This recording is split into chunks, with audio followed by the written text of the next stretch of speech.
ನಮಸ್ಕಾರ ಸ್ನೇಹಿತರೆ, ನಾನು ಹನುಮಂತ್ ಮಾಗಿ. ಸ್ನೇಹಿತರೆ, ದೃಶ್ಯವೊಂದನ್ನು ನೀವು ಗಮನಿಸ್ತಾ ಇದ್ದೀರಿ. ಇದು ಬೇರೆ ಯಾವುದೇ ದೃಶ್ಯವಲ್ಲ. ಸತತ 4 ತಿಂಗಳ ಕಾಲ ನಾವೆಲ್ಲರೂ ಕೂಡ ಕಾಯ್ತಾ ಇದ್ದಂತಹ ವರದಿ ಇದು. ಧರ್ಮಸ್ಥಳ ವಿಚಾರಕ್ಕೆ ಸಂಬಂಧಪಟ್ಟ ಹಾಗೆ ಎಲ್ಲರೂ ಕೂಡ ಕುತೂಹಲದಿಂದ ಕಾಯ್ತಾ ಇರುವಂಥದ್ದು. ಧರ್ಮಸ್ಥಳದಲ್ಲಿ ಹಾಗೆ ಹೀಗೆ ಅನ್ನೋ ರೀತಿಯಲ್ಲಿ ಒಂದಿಷ್ಟು ಆರೋಪ ಅಂತಹದ್ದೆಲ್ಲವೂ ಕೂಡ ಕೇಳಿ ಬರ್ತಾ ಇತ್ತು. ಆ ಒಂದು ಆರೋಪಕ್ಕೆ ತೆರೆ ಎಳೆಯುವಂತಹ ಸಂದರ್ಭ ಅಥವಾ ತೆರೆ ಎಳೆಯುವಂಥ ಸಮಯ ಈಗ ಬಂದಿದೆ ಅಂತ ಹೇಳಿದ್ರು ಕೂಡ ತಪ್ಪಾಗಲಿಕ್ಕಿಲ್ಲ. ತಪ್ಪು ಯಾರು ಮಾಡಿದರೂ ಕೂಡ ಅವರಿಗೆ ಶಿಕ್ಷೆ ಆಗಲಿ. ನಾನು ಇಲ್ಲಿ ಒಂದು ನಿಮಗೆ ಕ್ಲಾರಿಟಿಯನ್ನು ಕೂಡ ಕೊಟ್ಟು ಬಿಡ್ತೀನಿ. ಕೆಲವು ಮಾಧ್ಯಮಗಳಲ್ಲಿ ಬೇರೆ ಬೇರೆ ರೀತಿಯಾದಂತಹ ಒಂದಿಷ್ಟು ವರದಿ ಪ್ರಸಾರ ಆಗ್ತಾ ಇದೆ. ಅದು ಯಾವ ಕಾರಣಕ್ಕೂ ಗೊತ್ತಿಲ್ಲ. ಈಗಷ್ಟೇ 3923 ಪುಟಗಳ ವರದಿ ಏನಿದೆ, ತನಿಖಾ ತಂಡ ಕೋರ್ಟ್ಗೆ ಅಂದರೆ ಬೆಳ್ತಂಗಡಿ ನ್ಯಾಯಾಲಯಕ್ಕೆ ಸಬ್ಮಿಟ್ ಕೂಡ ಮಾಡಿದೆ. ಆ ಪುಟಗಳಲ್ಲಿ ಏನಿದೆ ಎಂಬುದನ್ನು ಇದುವರೆಗೂ ಕೂಡ ನ್ಯಾಯಾಧೀಶರು ಕೂಡ ಇನ್ನೂ ಗಮನಿಸಿಲ್ಲ. ಆದರೆ ಅದು ಯಾಕೆ ಈ ಮಾಧ್ಯಮದವರು ಅಥವಾ ಕೆಲವು ಮಾಧ್ಯಮದವರು ಈ ರೀತಿಯಾದಂಥ ವರದಿಯನ್ನು ಪ್ರಸಾರ ಮಾಡ್ತಾ ಇದ್ದಾರೋ ಗೊತ್ತಿಲ್ಲ. ಹಾಗಂತೆ ಹೀಗಂತೆ ಬುರುಡೆ ಗ್ಯಾಂಗ್ ಅಂತೆ ಮತ್ತೊಂದಂತೆ ಇನ್ನೊಬ್ಬರನ್ನು ಆರೋಪ ಮಾಡುವಂಥದ್ದು. ಅದು ಯಾಕೆ ಈ ರೀತಿಯಾದಂಥ ಮಾಹಿತಿಯನ್ನು ಪ್ರಸಾರ ಮಾಡ್ತಾ ಇದ್ದಾರೋ ಗೊತ್ತಿಲ್ಲ. ಅದರಲ್ಲೂ ಕೂಡ ಅದೇ ಇದೆ ಅನ್ನೋ ರೀತಿಯಲ್ಲಿ, ಅಂತಂದರೆ ಯಾರನ್ನೋ ಒಬ್ಬರನ್ನ ಆರೋಪ ಮಾಡ್ತಾರೆ ಅಂದ ತಕ್ಷಣ ಆ ಆರೋಪದಲ್ಲಿ ಇದೇ ಪ್ಲಾನ್ ಮಾಡಿರುವಂಥದ್ದು ಹಾಗಿದೆ ಹೀಗಿದೆ ಅನ್ನೋ ರೀತಿಯಲ್ಲಿ ಪ್ರಸಾರ ಮಾಡ್ತಾ ಇದ್ದಾರೆ. ಅದೆಷ್ಟರ ಮಟ್ಟಿಗೆ ಸರಿಯೋ ಗೊತ್ತಿಲ್ಲ. ಇಲ್ಲಿ ಒಂದು ಪ್ರಶ್ನೆ ಸಹಜವಾಗಿ ಮೂಡುತ್ತೆ.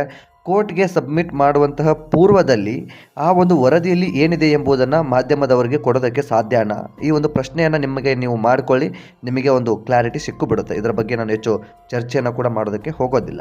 ಇನ್ನು ವಿಚಾರಕ್ಕೆ ಬಂದು ಬಿಡೋಣ. SIT ತಂಡವನ್ನು ಜುಲೈ 20ರಂದು ಸರ್ಕಾರ ರಚನೆ ಮಾಡುತ್ತೆ ಚಿನ್ನಯ್ಯನ ಕೇಸಿನ ಆಧಾರದ ಮೇಲೆ. ಅದಾದ ಬಳಿಕ ಸತತವಾಗಿ 4 ತಿಂಗಳ ಕಾಲ ತನಿಖೆ ನಡೀತಾನೇ ಇರುತ್ತೆ. ಆರಂಭದಲ್ಲಿ ಕೆಲವಷ್ಟು ಜನರಿಗೆ ಕಾಣುವ ರೀತಿಯಲ್ಲಿ, ಅಂತಂದರೆ ಉತ್ಖನನ ಮಾಡುವಂಥದ್ದಾಗಿರ್ಬೋದು, ಅಂಥದ್ದೆಲ್ಲವೂ ಕೂಡ ಮೇಲ್ನೋಟಕ್ಕೆ ಕಾಣುವ ರೀತಿಯಲ್ಲಿ ತನಿಖೆ ಅಂಥದ್ದೆಲ್ಲವೂ ನಡೀತಾ ಇತ್ತು. ಅದೆಲ್ಲವೂ ಕೂಡ ಆದ ಬಳಿಕ ಚಿನ್ನಯ್ಯ ಆರೋಪಿಯಾಗ್ತಾನೆ. ಚಿನ್ನಯ್ಯನನ್ನು ಬಂಧನ ಮಾಡ್ತಾರೆ. ಚಿನ್ನಯ್ಯನ ಬಂಧನದ ನಂತರ ತನಿಖೆಯ ಹಂತವೇ ಬೇರೆ ರೀತಿ ತಿರುಗಿ ಬಿಡುತ್ತೆ.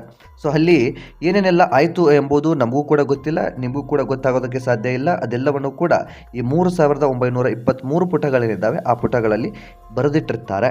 ಆ ಪುಟಗಳಲ್ಲಿ ಅದು ಸಂಗ್ರಹವಾಗಿರುತ್ತೆ. ಅದನ್ನು ನ್ಯಾಯಾಧೀಶರು ನೋಡ್ತಾರೆ. ನ್ಯಾಯಾಧೀಶರು ಅದನ್ನೆಲ್ಲವನ್ನು ಕೂಡ ಪರಿಶೀಲಿಸಿದ ನಂತರ ಏನು ಅನ್ನೋದನ್ನು ಮುಂದಿನ ದಿನದಲ್ಲಿ ಪ್ರಕಟವನ್ನು ಮಾಡೋದಕ್ಕೆ ಸಾಧ್ಯ ಆಗುತ್ತೆ.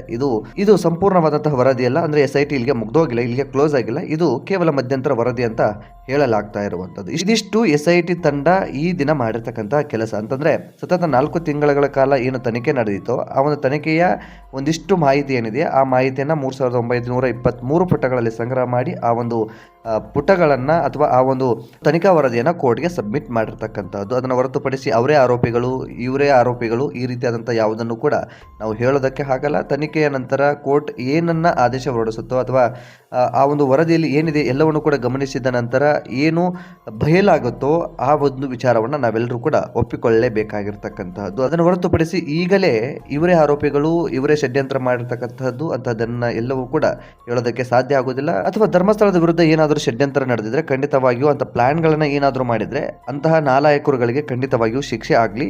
ಅದನ್ನು ಹೊರತುಪಡಿಸಿ ಇಲ್ಲಿ ಹೆಚ್ಚು ವಿವರವನ್ನು ನಾನು ನಿಮಗೆ ಕೊಡೋದಿಲ್ಲ. ಅಸಲಿ ಸತ್ಯಾಸತ್ಯತೆ ಏನು, ಮೇಲ್ನೋಟಕ್ಕೆ ಏನು ಕಾಣಿಸ್ತಾ ಇತ್ತು ಆ ವರದಿಯನ್ನು ಹೆಚ್ಚು ಡ್ರ್ಯಾಗ್ ಮಾಡದೆ ಸಂಕ್ಷಿಪ್ತವಾಗಿ ನಿಮ್ಮ ಮುಂದೆ ಇಟ್ಟಿದ್ದೀನಿ. ಈ ಒಂದು ವರದಿ ಬಗ್ಗೆ ನಿಮಗೆ ಅನಿಸುತ್ತೆ ಸ್ನೇಹಿತರೆ, ಕಾಮೆಂಟ್ ಬಾಕ್ಸಲ್ಲಿ ಮೆನ್ಷನ್ ಮಾಡಿ. ಆದಷ್ಟು ಈ ವಿಡಿಯೋನ ನಿಮ್ಮ ಫ್ರೆಂಡ್ಸ್ ಹಾಗೂ ಫ್ಯಾಮಿಲಿಗೂ ಕೂಡ ಶೇರ್ ಮಾಡಿ. ನೀವೇನಾದರೂ ಮೊದಲ ಸಲ ನಮ್ಮ ಚಾನಲ್ ನೋಡ್ತಿದ್ರೆ ಈ ಕೂಡಲೇ ಸಬ್ಸ್ಕ್ರೈಬ್ ಮಾಡಿ ಹಾಗೂ ನೋಟಿಫಿಕೇಷನ್ಗಾಗಿ ಬೆಲ್ ಐಕನ್ ಕೂಡ ಕ್ಲಿಕ್ ಮಾಡಿಕೊಳ್ಳಿ. ಮತ್ತೆ ಮುಂದಿನ ವಿಡಿಯೋದಲ್ಲಿ ಸಿಗೋಣ. ನಮಸ್ಕಾರ.